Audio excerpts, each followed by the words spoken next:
Hello, this is Brian again. Welcome to part 2 of my...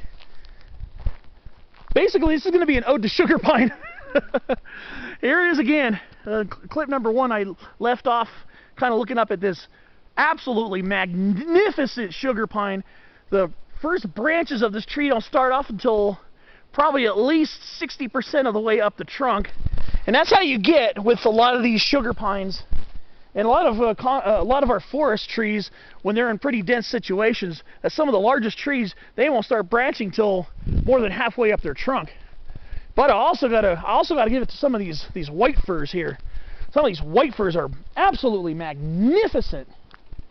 I know I came and was all giddy and excited about the white firs and Jeffrey pines along the Breckenridge Lookout Dirt Road in my July 25th video set, but I didn't realize that there were a lot more sugar pines than I thought. And that is just a magnificent tree right there. I don't think I've ever seen a sugar pine that tall. I'm pretty sure you go up to Yosemite and stuff like that, you're going to be getting some sugar pines quite that large, but for me, I've never been up to Yosemite.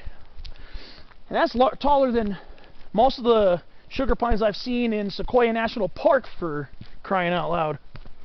But yeah, this area is just full of magnificent trees. Black oaks get tall. Of course, we're in mid-October, so yeah, they're showing up pretty nicely right now. But again, here's this Abies concolorati Lowiana. Absolutely amazing tree. Incredible over here. And then, in the understory, we have a lot of Sierra currant. Ribes nevadense. There's a lot of it here. It's a beautiful shrub. And it's changing a little bit. Ribes nevadense is really not known for really varied fall colors. Usually kind of a pale yellow. Still a neat thing to see. And then Sierra gooseberry, which is closely related. This is Ribes roesley, variety roesley. They get reddish colors in the fall, as you see here. And get their leaves turn more of a reddish and pastel color. But there are some magnificent stands of sugar pine that survived that big drought and bark beetle, or whatever that was, that caused a massive dieback, likely incited by the drought from last decade.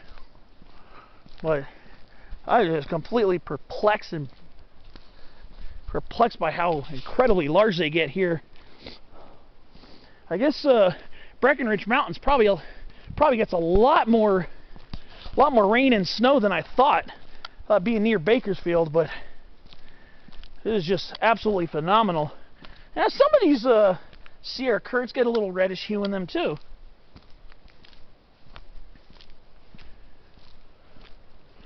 But yeah, I was definitely thinking that most of the sugar pines would have been wiped out by that drought. But you see, a lot of these dead trees here, these are trees that died during the 2012 to 2017 drought season. Fortunately, here's another casualty. Here's another used to be a magnificent sugar pine. But I'm really pleasantly and very happily surprised that so many of them have persisted here and survived it. So these trees have more resilience than I think we give them credit for sometimes.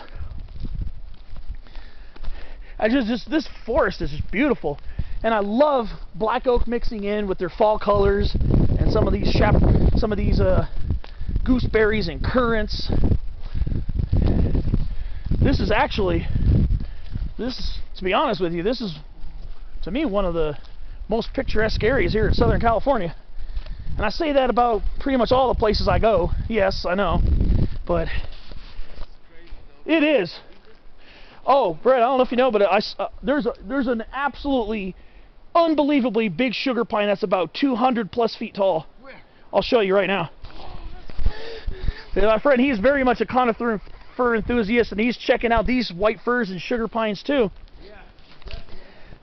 So I'm going to go ahead and get ready to shut down the video. So I'm going to go ahead and show my friend where this absolutely redonkulously tall sugar pine is.